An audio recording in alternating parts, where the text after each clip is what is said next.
Hello दोस्तों, कैसे हैं आप लोग।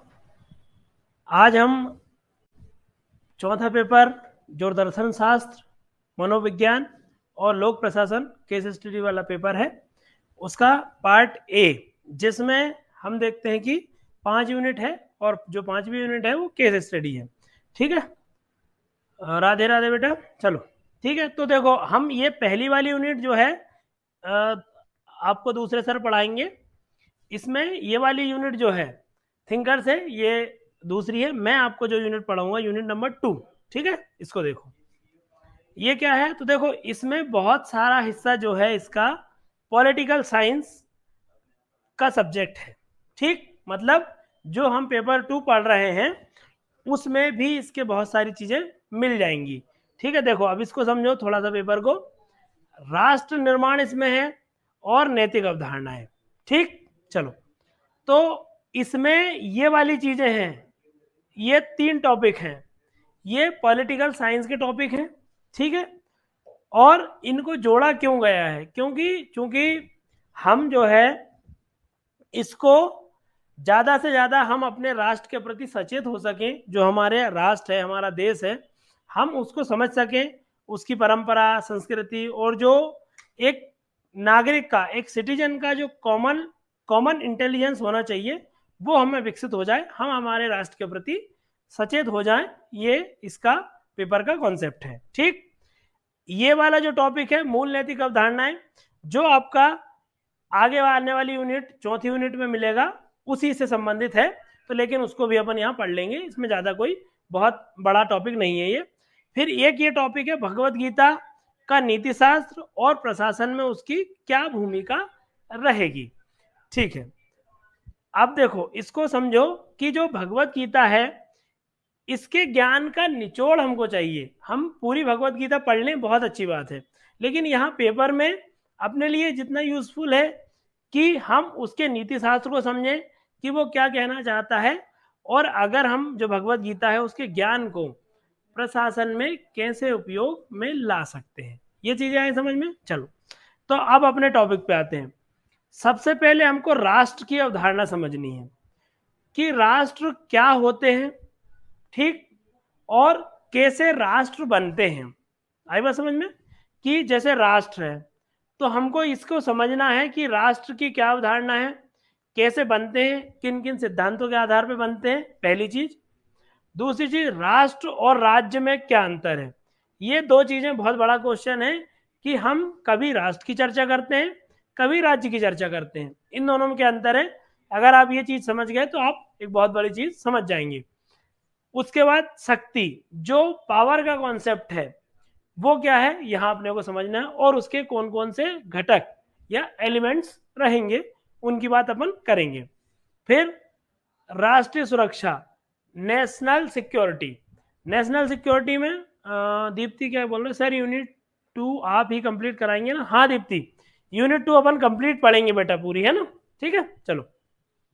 और आपको बढ़िया इसके बहुत ज़्यादा परेशान नहीं होना, पूरे हैंड रिटन नोट्स मिलेंगे, परेशान नहीं होना। ठीक है, सीधा बस आप चीज़ों को याद करते चलें, समझते चलें, बस इतना काफ़ी है।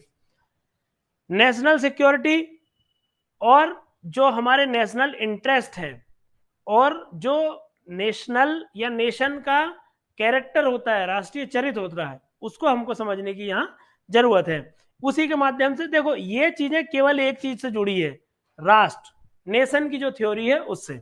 ठीक, उसके बाद राष्ट्रीय सुरक्षा का संचालन कैसे होता है, मतलब जो हमारी सिक्योरिटी है वो हम आंतरिक और बाहर दोनों को किस प्रकार संचालित करते हैं। जितनी हमारी जो राष्ट्रीय सुरक्षा में जो जो चीजें हैं, जैसे आर्मी है, ठीक है, हमारी पुलिस है, और भी जितनी चीजें हैं सब। ठीक, सशस्त्र सैन्य बल, मतलब ऐसे सैन्य बल जो हथियार रखते हैं उनकी बात चल रही है। उनके अंग कौन कौन से हैं, प्रकार कौन कौन से हैं, और एक टॉपिक और इंपॉर्टेंट है, गुप्तचर एजेंसियां। ठीक है, मतलब हमारी कौन कौन सी इंटेलिजेंस जो है एजेंसीज हैं उनके बारे में भी हमको पढ़ना है। तो उनकी क्या स्थापना कब हुई, चेयरमैन कौन है और कार्य कौन है, बस इतना बहुत है इसमें। ठीक, फिर मूल नैतिक अवधारणाएं, मतलब देखो नैतिकता वाला तो यूनिट 4 में भी है, लेकिन यहां भी उनने कुछ चीजें डाल दी हैं, जैसे शुभ, यानी कि गुड क्या होता है, सद्गुण क्या है, सद्गुण यानी कि वर्चू क्या होता है, अहिंसा, ठीक है, अहिंसा का विचार, उत्तरदायित्व, अकाउंटेबिलिटी, इसकी बात हो रही है। तो इन सब चीजों का क्या उपयोग है, क्या इनका मतलब होता है, किस प्रकार के क्वेश्चन आएंगे, सारी चीजों की चर्चा अपन करेंगे। ठीक, फिर भगवत गीता के बारे में हमने बात कर ली है।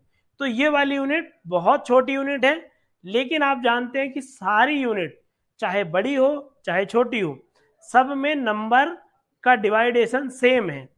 तो मतलब ये है कि पूरे सिलेबस में आपको अपनी ज़्यादा कमांड जो है वो छोटी छोटी यूनिट पे बनानी है, क्योंकि नंबर तो वहाँ से भी सेम आने हैं। तो इससे फ़ायदा ये हो जाएगा कि आप नंबर ऑफ क्वेश्चन ज़्यादा अटेम्प्ट कर पाएंगे। ठीक है, आपका अगर बड़ा पोर्शन कमज़ोर रहता भी है, लेकिन छोटे पोर्शन पे जो है आपकी कमांड है, तो वहाँ से आप जो है ज़्यादा से ज़्यादा चीज़ें, ज़्यादा से ज़्यादा क्वेश्चन जो है सही कर पाएंगे। लेकिन पढ़ना तो अपने को सारा ही है, ठीक, तो उस चीज़ को भी अपने को समझना है। ठीक, तो ये वाली टॉपिक अपन पढ़ रहे हैं, इसको शुरू करते हैं अपन। ठीक है, चलो। ठीक है, तो इसका नाम क्या है, राष्ट्र निर्माण और नैतिक अवधारणाएं, इस पेपर का नाम है, इस पार्ट का।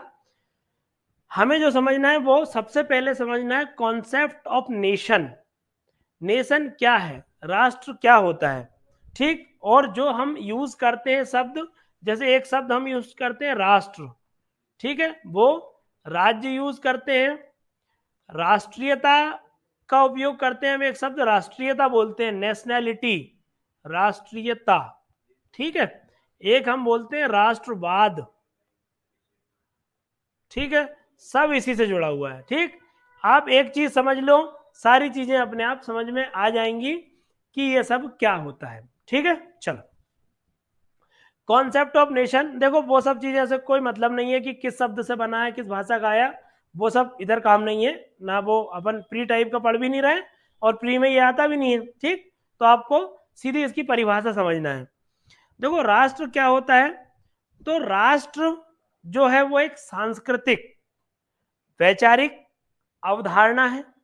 ठीक है, इसकी परिभाषा को अगर समझें, मतलब क्या है कि अगर राष्ट्र जो है कहीं पैदा होता है तो वो मनुष्यों के मस्तिष्क में पैदा होता है, यानी कि एक बहुत बड़ा मानव समूह अगर सोच ले कि हम एक राष्ट्र के रूप में हैं, हम एक सामूहिक इकाई है, उन सब के अंदर हम की भावना आ जाए, हम की भावना यानी कि हम सब एक है की भावना आ जाए, तो वहां हम राष्ट्र का निर्माण कर सकते हैं, वहां राष्ट्र का निर्माण हो जाएगा। इसकी परिभाषा समझो, आपको समझ में आ जाएगा। ठीक, राष्ट्र एक सामाजिक, सांस्कृतिक, राजनीतिक और ऐतिहासिक इकाई है जो समान भाषा, समान संस्कृति, परंपरा, भूगोल और एकता की भावना से जुड़ी होती है। ठीक, इस आधार पे हम राष्ट्र को समझ सकते हैं। मतलब सबसे पहले तो जो है सांस्कृतिक इकाई है, सामाजिक क्यों, क्योंकि इसमें लोग भागीदार होते हैं, राजनीतिक क्यों, क्योंकि सब मिलके पॉलिटिकल एक्टिविटीज करते हैं, इसीलिए हम उसको राजनीतिक कह सकते हैं। ठीक, और ऐतिहासिक, ऐतिहासिक इसलिए कि राष्ट्र, कोई भी राष्ट्र अगर बनता है तो वो एक बहुत लंबी प्रक्रिया, बहुत लंबे ऐतिहासिक जो है जुड़ाव, ऐतिहासिक महत्व के कारण एक राष्ट्र का जो है निर्माण होता है। तो अब यहां तक बात समझ में आई। ठीक, और राष्ट्र के बनने का आधार क्या है, तो राष्ट्र के बनने का आधार या तो भाषा हो सकती है, संस्कृति हो सकती है, परंपराएं हो सकती है, भूगोल हो सकती है, या सभी लोगों में मिलने वाली जो एकता की भावना है कि लोग जहां अपने आप को सभी मिलकर ये समझ ले कि हम सब एक हैं। आई बात समझ में? तो ये इतना आया समझ में, सबसे इंपॉर्टेंट तो यही समझना है राष्ट्र क्या होता है। ठीक, अब मुझे बता दो सब लोगों को समझ में आ गया बेटा? अगर समझ में आ गया हो तो अपन आगे बढ़ते हैं। ठीक, तो राष्ट्र अगर परिभाषा के रूप में 2 नंबर की परिभाषा आ जाए तो आपको क्या लिखना है, राष्ट्र एक सांस्कृतिक, सामाजिक, ऐतिहासिक, भौगोलिक इकाई है जहां समान भाषा, समान संस्कृति, समान परंपरा के लोग आपस में मिलकर हम की भावना, एकता की भावना निर्मित कर लेते हैं, उसे हम राष्ट्र बोलते हैं। क्लियर? चलो, और हम विशेषज्ञों की परिभाषा पढ़ेंगे तो आपको और क्लियर हो जाएगा। ठीक, चलो, ये समझ में आया? देखो अब आगे क्या है। यह एक राजनीतिक संरचना से अधिक, मतलब राष्ट्र केवल एक राजनीतिक संरचना नहीं है। आई बात समझ?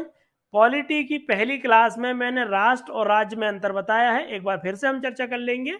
लेकिन राज्य एक राजनीतिक इकाई होता है, लेकिन राष्ट्र जरूरी नहीं कि राजनीतिक इकाई हो। आई बात समझ में? हाँ, तो यह एक राजनीतिक संरचना से अधिक एक भावनात्मक और सांस्कृतिक जुड़ाव। तो बेटा, राज्य में जरूरी है कि राजनीतिक जुड़ाव हो, लेकिन राष्ट्र में बहुत जरूरी है कि उसमें भावनात्मक और सांस्कृतिक जुड़ाव हो। राजनीतिक जुड़ाव तो बाद में होता है और जरूरी नहीं है कि हो उसमें, लेकिन राष्ट्र में जरूरी है कि उसमें भावनात्मक और सांस्कृतिक जुड़ाव हो। जो लोगों में सामूहिक पहचान, मतलब उनको लगता है कि हमारी एक ही पहचान है, और राष्ट्रीयता की भावना विकसित करता है। ठीक, आई बात समझ में? ओके, तो एक बार फिर से इसको समझो। यह एक राजनीतिक संरचना से अधिक एक भावनात्मक और सांस्कृतिक जुड़ाव होता है। आई बात समझ में? जो लोगों में सामूहिक पहचान और राष्ट्रीयता को विकसित या निर्मित करता है। ठीक, चलो, अब देखो, ये एक महाशय हैं जेके ब्लंसली, इनकी परिभाषा जो है बहुत इंपॉर्टेंट है। इसको शब्द से नहीं रटना है, लेकिन अगर आपको ये नाम याद रखना है, अगर जैसे आप कभी 2 नंबर में लिखें या बड़ा क्वेश्चन लिखें, तो आप अगर इनका नाम लिख के लिखेंगे कि जेके ब्लंसली की हम परिभाषा लिख रहे हैं, तो एक ऑथेंटिसिटी जो है वहां की जगह बढ़ जाती है। क्या है? राष्ट्र जो है भाषा और परंपराओं द्वारा परस्पर समान सभ्यता में बंधे हुए लोगों का एक समूह होता है, जो उन्हें एकता का भाव देता है और अन्य लोगों से अलग करता है। मतलब जो इस राष्ट्र के नहीं है उनसे अलग करता है और समान राष्ट्र वाले लोगों को आपस में जोड़ता है। समझ गए? तो राष्ट्र जो है भाषा और परंपराओं द्वारा परस्पर सामान्य सभ्यताओं में बंधे हुए लोगों का एक समूह होता है, जो लोगों में एकता का भाव जागृत करता है, जोड़ता है उन्हें और बाकी लोगों से उन्हें अलग करता है। क्लियर? तो ये परिभाषा आप लोग याद कर लेना। ठीक, चलो, एक फोर्डर है, इनको जो है यूरोपीय राष्ट्रवाद का जनक कहा जाता है। मतलब यूरोप में जो राष्ट्रवाद आया उनका इनको जनक कहा जाता है, फोर्डर साहब को। तो इनके बारे में देख लो क्या कह रहे हैं ये।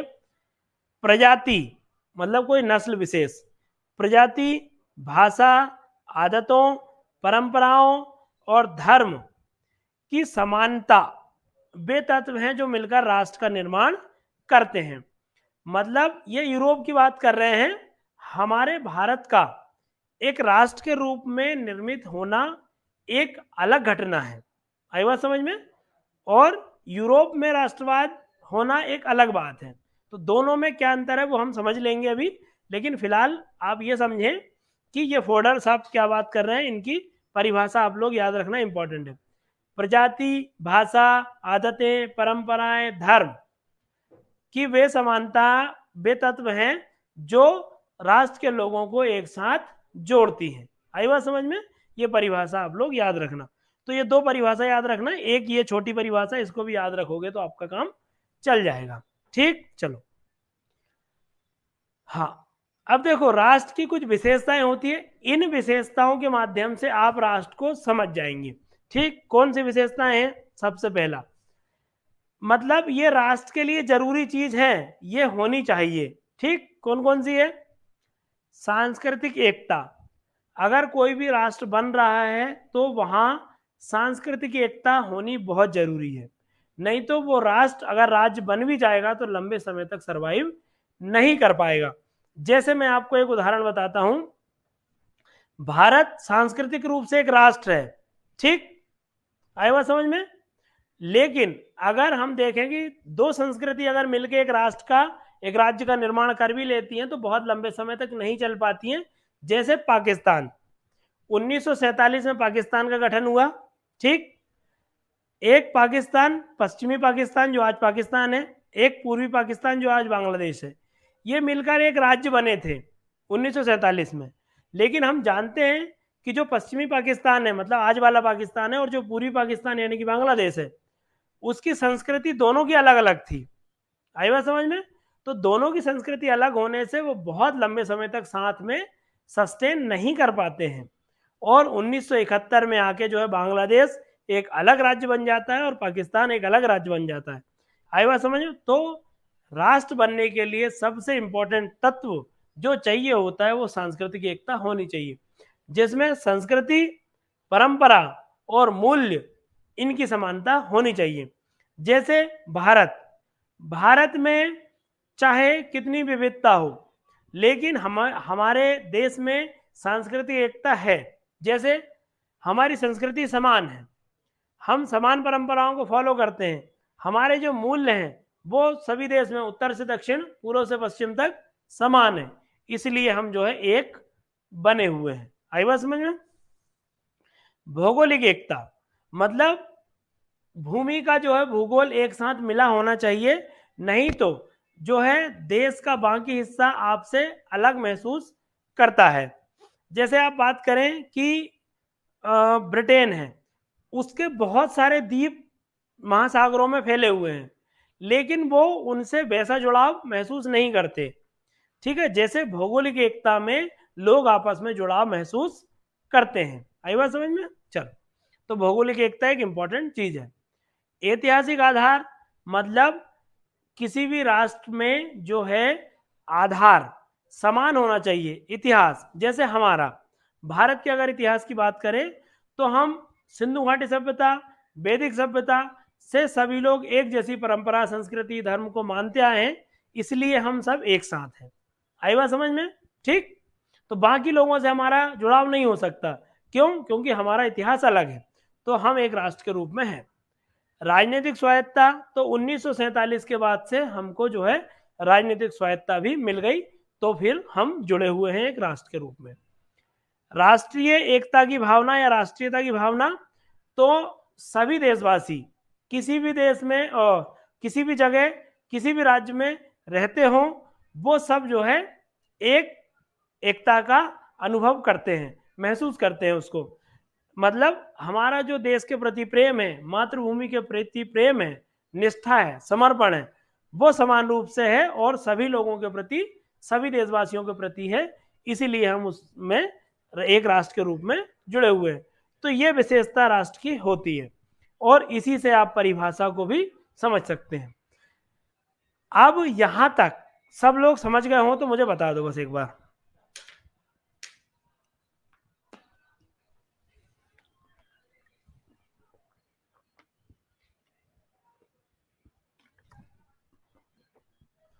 हाँ, प्रिया, दीप्ति, श्रेया, देवेंद्र, समझ गए हो सब लोग क्या कहना चाह रहा हूं मैं? परिभाषाएं श्रेया, हाँ। तो इन चीजों को याद रखना, ये सीधे सीधे आ सकती हैं आपके सिलेबस में, सीधी दी हुई तो सीधे ही आपको याद रखनी है। ठीक, चलो, तो राष्ट्र की विशेषताएं याद रखना आप लोग। ओके, चलो आगे बढ़े हम। समझ गए यहां तक? राष्ट्र की अवधारणा के कुछ सिद्धांत हैं, कुछ नेशन की थ्योरीज हैं, उनको समझ लेते हैं। ठीक, क्या क्या थ्योरीज हैं? राष्ट्र किस आधार पे बनते हैं। अब इसमें मैं आपको एक चीज बता दूंगा कि यूरोप का राष्ट्रवाद और भारत के राष्ट्रवाद में क्या अंतर है। ठीक, देखो, सबसे पहला राष्ट्र की जो पारंपरिक अवधारणा है, ठीक है, देखो उसमें पारंपरिक राष्ट्रवाद एक होता है। मतलब पारंपरिक राष्ट्रवाद का क्या मतलब होता है कि जिसमें जिन राष्ट्रों के, जिन लोगों का एक समान ऐतिहासिक आधार, भाषा, धर्म, संस्कृति अगर होती है तो वो एक राष्ट्र के रूप में सामने आते हैं, एक राष्ट्र के रूप में जो है बन जाते हैं।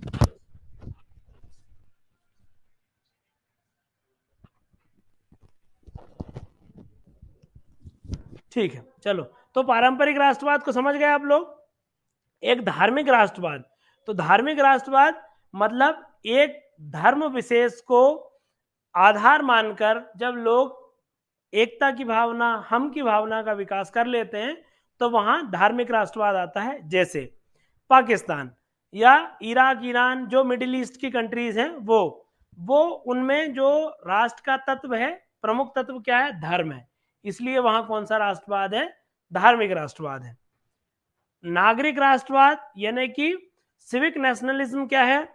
जहां राइट्स, ड्यूटीज, डेमोक्रेटिक वैल्यूज ये सब आती हैं, इनके आधार पर जब है राष्ट्र बनता है तो उसको नागरिक राष्ट्रवाद कहा जाता है। ठीक, ओके। चलो, आर्थिक राष्ट्रवाद यानी कि जैसे हम अभी भारत में हम देखें तो जो पारंपरिक राष्ट्रवाद तो है ही भारत में, सांस्कृतिक राष्ट्रवाद तो है ही भारत में, लेकिन अभी हम देखते हैं कि भारत में एक आर्थिक राष्ट्रवाद भी बहुत तेजी से उभर रहा है। इसका क्या कारण है? इसका कारण है कि हम आर्थिक संप्रभुता और आत्मनिर्भरता की ओर बढ़ रहे हैं। मतलब हम जैसे मेक इन इंडिया, आत्मनिर्भर भारत, ठीक है, विकसित भारत 2047 जैसे टारगेट, इनके माध्यम से हम एक राजनीतिक राष्ट्रवाद से जो है आर्थिक राष्ट्रवाद को भी पैदा कर रहे हैं। तो ये जो है नेशन की जो है कुछ थ्योरीज थी। ठीक, आई बात समझ में? चलो,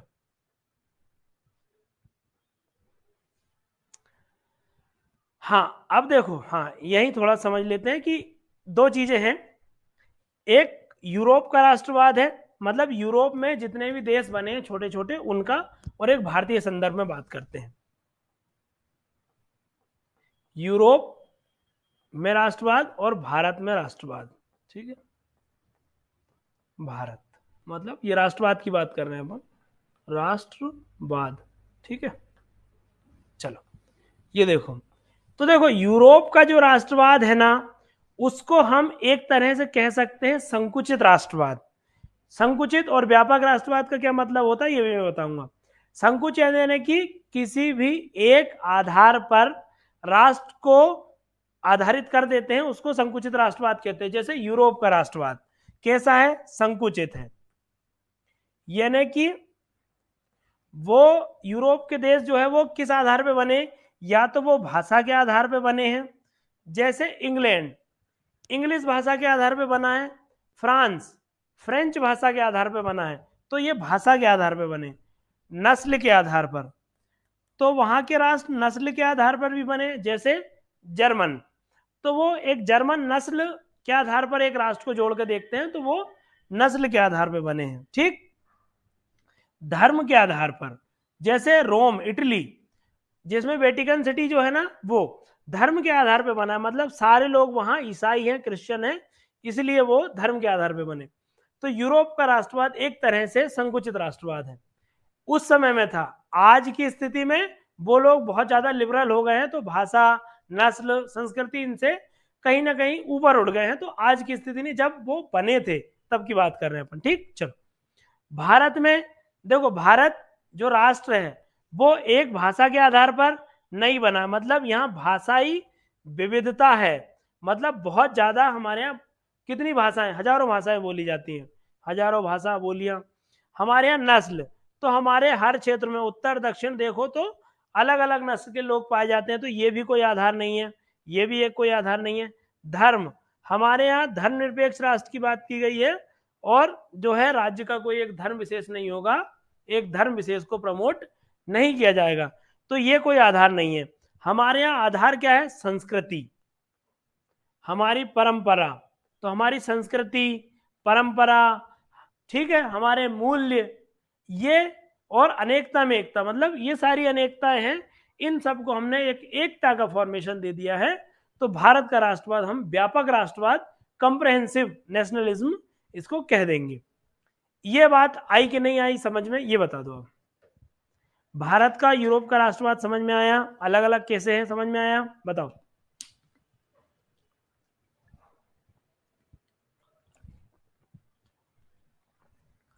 हाँ, अरे बोलो भाई, प्रिया, दीप्ति, श्रेया, क्लियर है? हाँ, ठीक है, बहुत बढ़िया, आ रहा है ना, मतलब समझ में। जहां कहीं भी दिक्कत लगे पूछ लेना बेटा, ठीक है। ओके, बेटी अभी आपके घर है ना, मतलब यहाँ अपन सब कुछ सॉल्व कर सकते हैं, एग्जाम में केवल अपने को काम करना रहता है। ठीक, अभी कंफ्यूजन क्लियर कर लो। ओके, चलो। हाँ, अब देखो भारतीय संदर्भ में राष्ट्र की अवधारणा थोड़ा मोटा मोटा समझ लिया, और देखते हैं अपन क्या है। क्या है भारतीय संदर्भ में राष्ट्र की अवधारणा? भारत एक बहुसांस्कृतिक, मतलब बहुत सारी संस्कृतियां अपने यहाँ हैं। ठीक, बहुभाषी, बहुत सारी भाषाएं हैं। बहुधार्मिक, बहुत सारे धर्म है अपने यहाँ। देश होते हुए भी, मतलब भारत एक बहुसांस्कृतिक, बहुभाषी, बहुधार्मिक देश होते हुए भी एक अखंड राष्ट्र है। भारतीय राष्ट्रवाद में विविधता में एकता, यानी कि अनेकता में एकता, सहिष्णुता और लोकतांत्रिक मूल्यों पर जो आधारित है हमारा राष्ट्रवाद। क्लियर? भारत के संदर्भ में समझ में आया राष्ट्रवाद? भारत एक बहुसांस्कृतिक, बहुभाषी, बहुधार्मिक देश होते हुए भी एक अखंड राष्ट्र है। भारतीय राष्ट्रवाद में विविधता में एकता, सहिष्णुता और लोकतांत्रिक मूल्यों पर आधारित है। क्लियर? ठीक।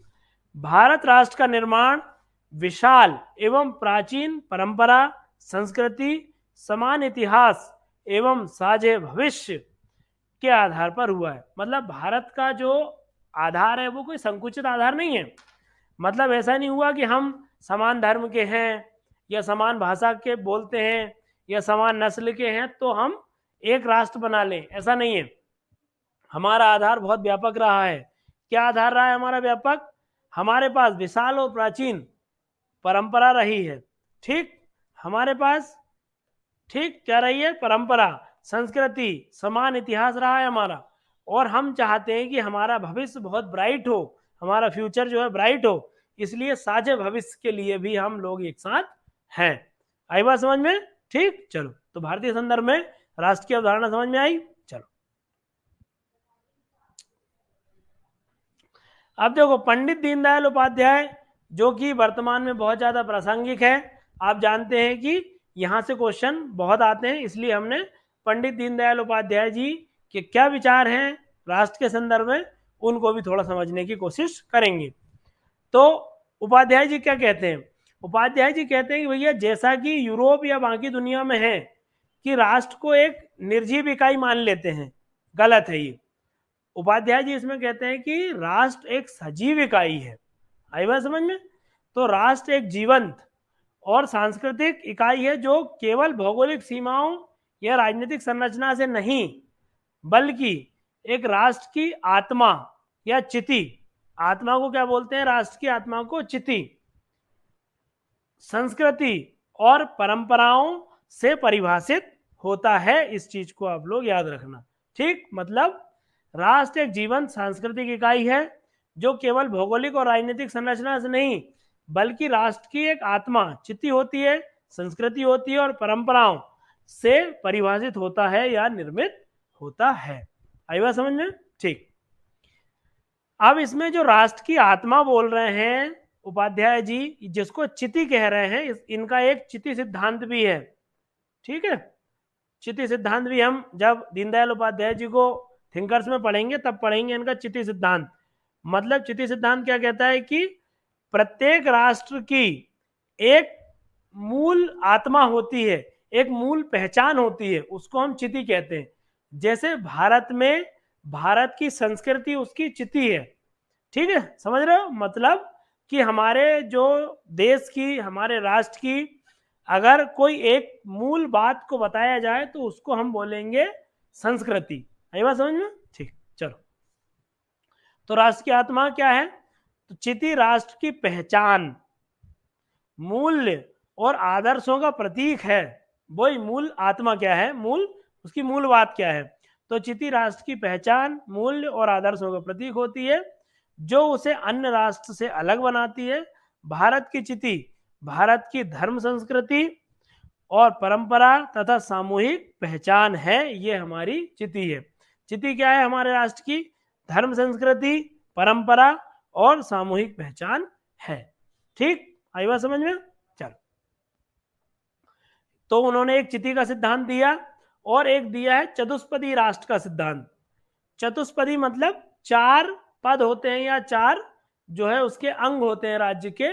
उपाध्याय जी ने बताया चतुष्पदी राष्ट्र, चार अंग बताएं। एक तो भूमि होने चाहिए किसी भी राष्ट्र के लिए, जनसंख्या होनी चाहिए, संस्कृति होनी चाहिए वहां की, और राज्य व्यवस्था, वहां की पॉलिटी मतलब वहां का सिस्टम होना चाहिए। आई बात समझ में? तो देखो ये वर्तमान राज्य से मेल नहीं खाते हैं, लेकिन जब उन्होंने बता दिया था तो बता दिया उस समय, ठीक है, कोई दिक्कत नहीं। तो ये हमको उपाध्याय जी के हिसाब से चतुष्पदी राष्ट्र के सिद्धांत में क्या आता है इसको याद रखना है। ठीक, चलो अब देखो हम देखते हैं कि आज जो है राष्ट्र तो एक सांस्कृतिक अवधारणा है, लेकिन राज्य में चार चीजें चाहिए। मैंने पॉलिटी के पहले लेक्चर में आपको बताया था कि राज्य के लिए चार चीजें कौन कौन सी चाहिए। एक तो भौगोलिक क्षेत्रफल चाहिए, दूसरा वहां जनसंख्या चाहिए, तीसरी वहां सरकार चाहिए, और उस सरकार में संप्रभुता चाहिए। ये चार चीजें मॉन्टेविडियो कन्वेंशन के द्वारा निर्धारित होती हैं कि चार राज्य में ये चार चीजें आवश्यक हैं। ठीक, आई बात समझ में? चलो, लेकिन जो हमारे प्राचीन राजनीतिक विचारक रहे हैं कौटिल्य, चाणक्य, या जिनको विष्णुगुप्त भी कहा जाता है, उन्होंने सप्तांग सिद्धांत दिया है राज्य का। तो सबसे पहले किसने दिया था? तो जो मनु है, मनु स्मृति में सबसे पहली बार सप्तांग सिद्धांत दिया गया था। मतलब राज्य के 7 अंग होंगे, ये सिद्धांत सबसे पहले मनु ने दिया था। उसके बाद किसने दिया? तो इसको कौटिल्य ने दिया था। आई बात समझ में? कौटिल्य ने दिया था। ठीक, चलो क्या है इसमें राज्य के 7 अंग? तो स्वामी को पहला अंग बताया गया है, राजा, अमात्य मंत्री होते थे, जनपद राज्य होता था, दुर्ग किले होते थे, कोष राजकोष होता था, दंड मतलब न्याय देना या सेना, और 7वां मित्र होता था जिसके कूटनीति करते थे इसके माध्यम से। ये 7 अंग बताए थे उस समय में। ये 7 अंग किसी राज्य के लिए बहुत जरूरी होते थे। आई बात समझ में? तो ये 7 अंग, हालांकि कौटिल्य अपने थिंकर्स में है तो अपन वहां भी पढ़ेंगे, ज्यादा टेंशन मत लेना। आई बात समझ में? चलो अब देखो राष्ट्र और राज्य में क्या अंतर है। मैंने आपको पॉलिटी की पहली क्लास में बताया था, याद करो।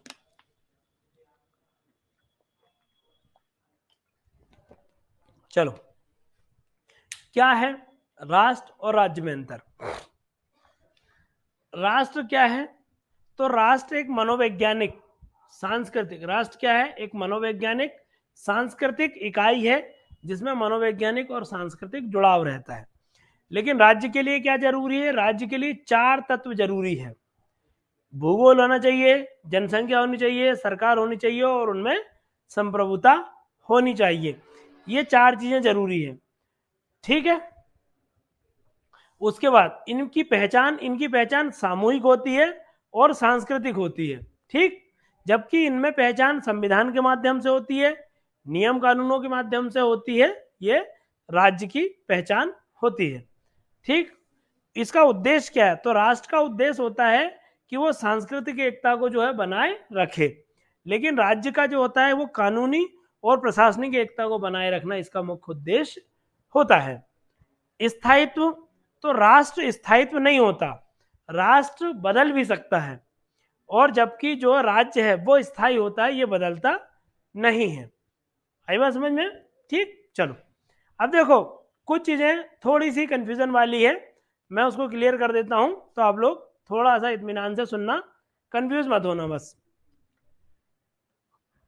कुछ ऐसे राष्ट्र हैं जो राज्य नहीं है। क्या बोल रहा हूं मैं, समझ में आ रहा है?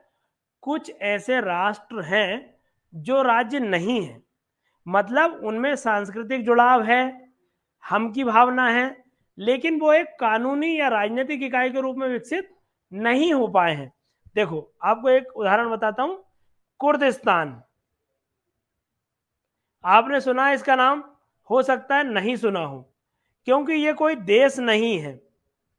ये केवल जो कुर्द जाति के लोग रहते हैं इराक, ईरान और तुर्की की बॉर्डर्स पे, वो सब मिलके एक राष्ट्र के रूप में है, मतलब उनमें सांस्कृतिक जुड़ाव है, अपनापन है, हम की भावना है, लेकिन उनका एक कोई अलग देश नहीं है, कोई संविधान नहीं है, कोई कानूनी व्यवस्था नहीं है, इसलिए वो राज्य नहीं है। मतलब इन चारों चीजों को वो फुलफिल नहीं करते हैं, लेकिन वो इन चीजों को फुलफिल करते हैं, इसलिए वो क्या है?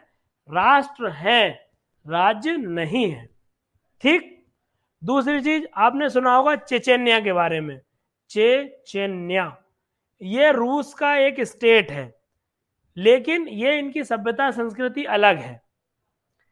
ये लोग जो है, ये लोग सांस्कृतिक रूप से हम की भावना रखते हैं, जुड़ाव रखते हैं, लेकिन ये इस क्राइटेरिया को फुलफिल नहीं करते हैं, इसलिए ये एक राज्य नहीं है, राष्ट्र है।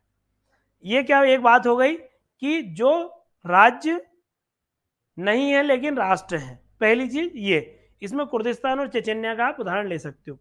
लेकिन कुछ ऐसे हैं जो राज्य तो हैं लेकिन राष्ट्र नहीं है। तो हम 1947 से पहले के पाकिस्तान की अगर बात करें, 1947 के पहले की बात कर रहा हूं मैं, पाकिस्तान की अगर बात करें, ये राज्य था, मतलब ये चारों चीजें फुलफिल कर रहा था वो 1971 तक। आई बात समझ में?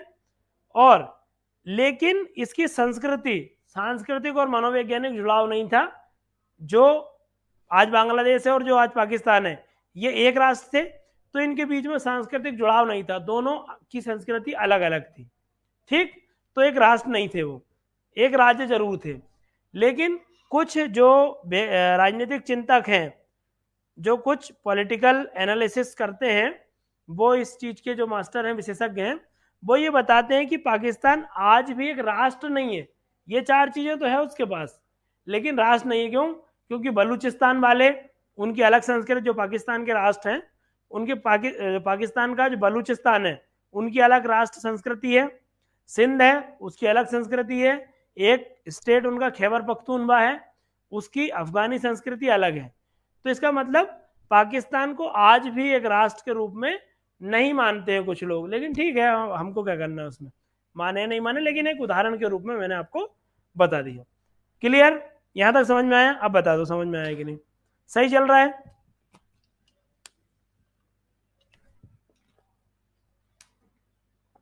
अरे आ रहा है कि नहीं बोलो, ज्यादा तो नहीं समझा दे रहा हूं मैं, पता चले आ ही नहीं रहा हो आप लोग। श्रेया, दीप्ति, प्रिया, देवेंद्र, बताओ समझ में आ रहा है? चलो आगे बढ़ते हैं। ठीक है।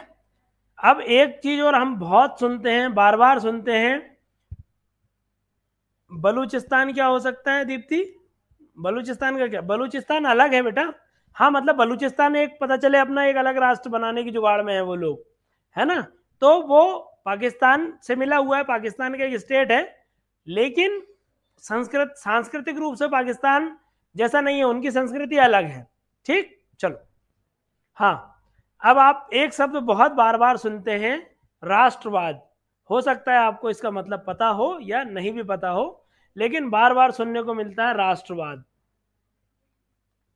ठीक है। तो राष्ट्रवाद क्या होता है? तो देखो, एक शब्द हर चीज में लगा आता है, आपने बहुत ध्यान दिया हो या नहीं मुझे पता नहीं। एक होता है राष्ट्र, और किसी भी शब्द के साथ जुड़ा होता है वाद। वाद का मतलब होता है विचार।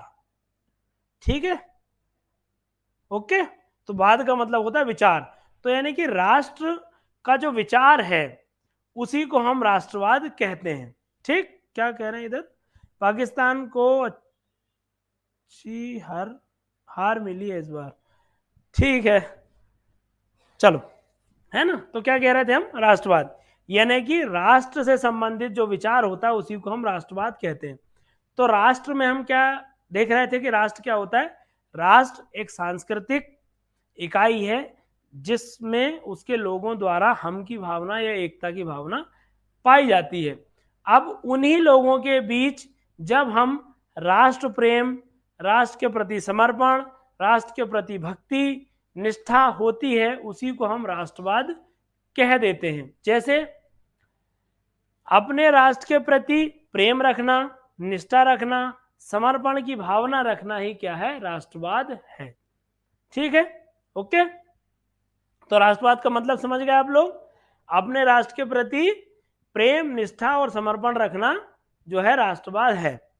अगर आपसे बोले कि आप राष्ट्रवादी हो, तो बिल्कुल निश्चित रूप से सभी लोग राष्ट्रवादी हैं, अपने राष्ट्र के प्रति प्रेम रखते हैं, निष्ठा रखते हैं और समर्पण की भावना भी रखते हैं। आई बात समझ में?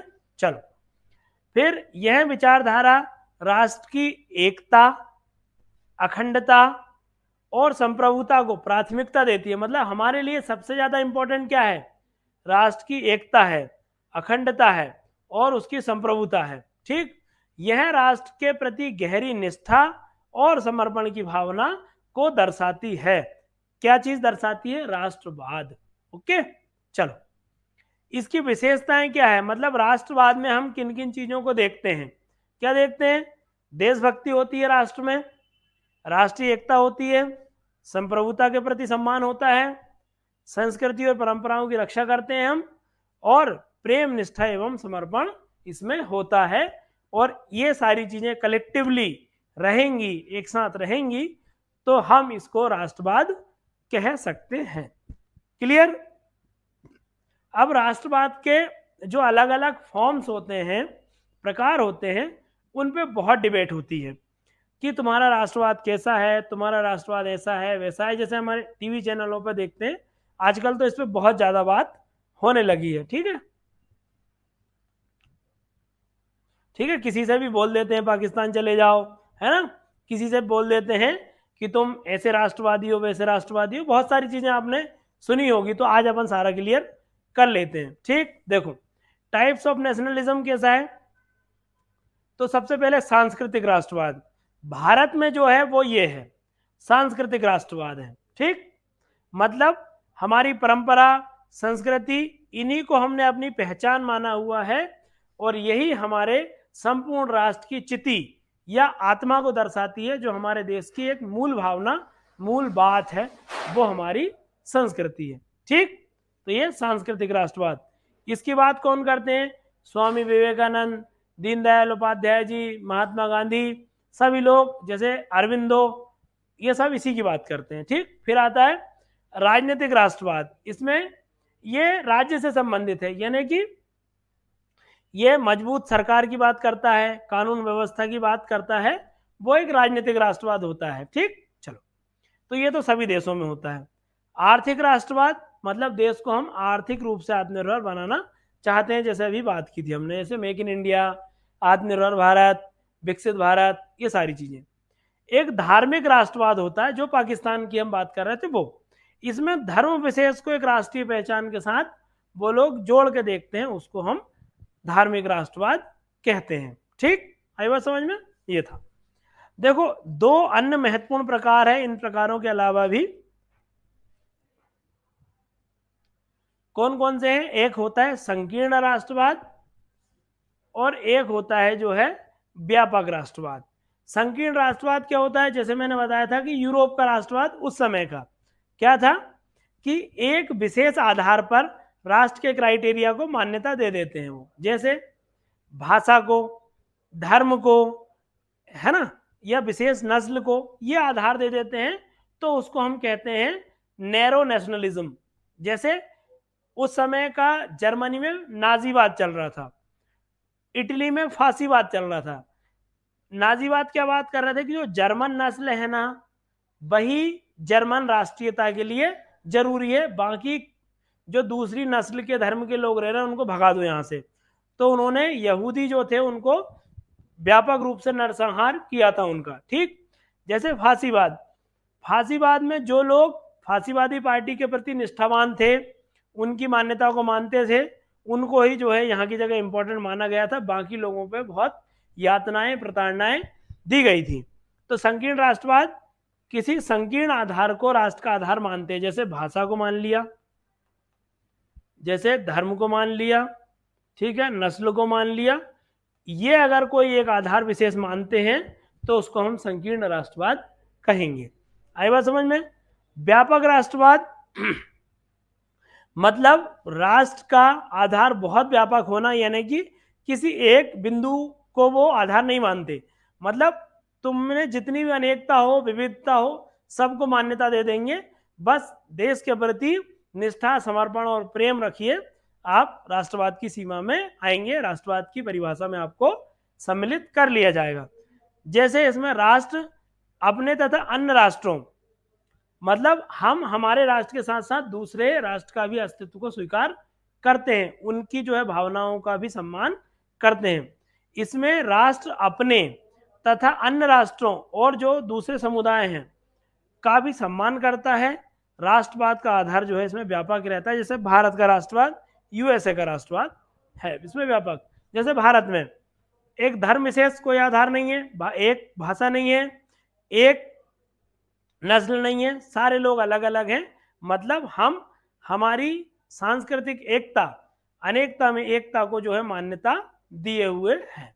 आई बात समझ में? चलो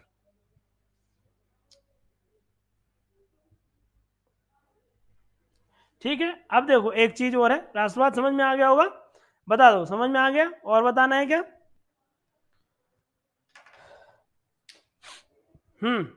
और बताना है क्या? पूछ लो क्वेश्चन। कैसे बच्चे हो यार, सवाल ही नहीं पूछते, सवाल पूछना चाहिए ना बेटा, कन्फ्यूजन क्लियर हो जाता है उससे। नहीं है कोई सवाल, मतलब समझ में आ रहा है ना, मान लें ऐसा? चलो मान लेते हैं, ठीक। अब आता है राष्ट्रीयता, नेशनैलिटी, ठीक। तो राष्ट्रीयता मतलब समझ गए, नेशनलिटी सर समझ में आ गया, बहुत बढ़िया श्रेय। चलो, तो राष्ट्रीयता क्या मतलब होता है? राष्ट्रीयता का, राष्ट्रीयता जो है एक राष्ट्र की सामूहिक पहचान है। जैसे भारत में रहने वाला कोई भी व्यक्ति कहीं भी रहता हो, ठीक है, किसी भी भाषा को बोलता हो, किसी भी प्रकार के जो है वस्त्र पहनता हो, ठीक है, किसी भी नस्ल से संबंधित हो, ठीक है, वो सब एक राष्ट्रीयता के अंतर्गत आते हैं, उसको भारतीय कहते हैं, इंडियन नेशनलिटी कहते हैं, ठीक, समझ गए? तो परिभाषा देख लो, राष्ट्रीयता एक सामूहिक पहचान की भावना होती है जो किसी व्यक्ति या समाज को अपने राष्ट्र से जोड़ती है, व्यक्ति को भी जोड़ती है और उस समाज को भी जोड़ती है, ठीक। जब एक राष्ट्र के लोग सामूहिक रूप से हम की भावना का विकास कर लेते हैं तो उनकी इस सामूहिक पहचान को क्या कहते हैं? हम राष्ट्रीयता कहते हैं। क्लियर है? यहां तक समझ में आया? चलो ठीक है। अब राष्ट्रीयता के तत्व कौन कौन से हैं ये देख लो। हाँ, राष्ट्रीयता के तत्व कौन कौन से हैं? सांस्कृतिक एकता होनी चाहिए इसमें, ठीक है, भौगोलिक एकता होनी चाहिए इसमें, ऐतिहासिक गौरव होना चाहिए, मतलब हमारे इतिहास पे हमको गौरव होना चाहिए, भारतीयों को होता भी है अपने इतिहास पे गौरव की इतनी महान सिंधु घाटी सभ्यता हमारे देश का हिस्सा रही है। राजनीतिक एकता, मतलब हम राज्य के रूप में एक इकाई बना लें, ये सब चीजें राष्ट्रीयता के रूप में होनी चाहिए, ठीक है। चलो, अब ये राष्ट्र के घटक हैं, चलो ये अब नहीं पढ़ रहे, आज बहुत हो गया आज के लिए, कल पढ़ेंगे, है ना। चलो ठीक, बताओ अब सवाल है कोई? समझ में आ गया सारा? क्लियर है बेटा? कोई दिक्कत हो तो पूछ लो। हाँ, मैं वो कह रहा था आपको नंबर नहीं दे पाया था ना, ठीक है, नंबर लिख लो, इस पे जो है आप सभी लोग अपने आंसर्स लिख के भेज देना, ठीक है, ये नंबर है, ठीक है, 7879823348, इस नंबर पे अपने आंसर्स लिख के भेज देना। मैं इनको देख के आपको बता दूंगा कि इसमें और क्या क्या अपन कर सकते हैं, अच्छी से अच्छी आंसर राइटिंग अपन करने की कोशिश करेंगे। और ज़्यादा ये तो इसमें मेरा टेलीग्राम चैनल है, वहाँ पे भी आपको बहुत सारा मटेरियल मिल जाएगा, ठीक है, ये सारे नोट्स अपन वहाँ डाल देंगे, ठीक है, ठीक है, मनोज पाल MPPSC के नाम से वो मिल जाएगा ये नंबर और ये दोनों चीज़ें ध्यान रखना, ठीक। चलो सर जी, नोट्स भी साथ में डाल दिया करो, ठीक है, ये देखो ऐप पे भले ही बाद में लोड हो, लेकिन आप टेलीग्राम चैनल पे देखेंगे तो मैं वहाँ रोज डाल दिया करूँगा, ठीक, बाकी उसमें ऐप पे भी मिल जाएंगे। ओके चलो ठीक है, कल कंटिन्यू करते हैं फिर, आ गई चीज़ें सारी समझ में? चलो।